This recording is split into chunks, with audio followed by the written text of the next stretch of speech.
સુરતના રાંદેરમાં 16 વર્ષ પહેલા ભેસાણ ખાતે લાખોની લૂંટ કરી ભાગી છૂટેલો લૂંટારૂ પંજાબમાં આંદોલન શરૂ થતાં રોજીની શોધમાં સુરત આવતા જ રાંદેર પોલીસે ઝડપી પાડ્યો હતો।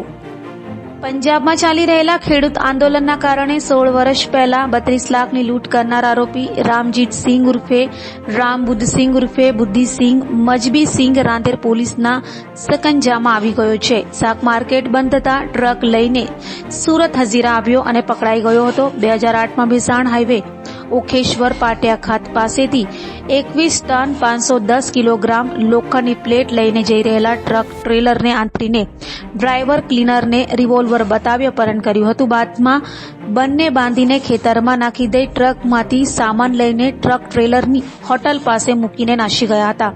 હાલ તો રાંદેર પોલીસે લૂંટારૂને 16 વર્ષે ઝડપી પાડી સળિયા પાછળ ધકેલી દીધો છે।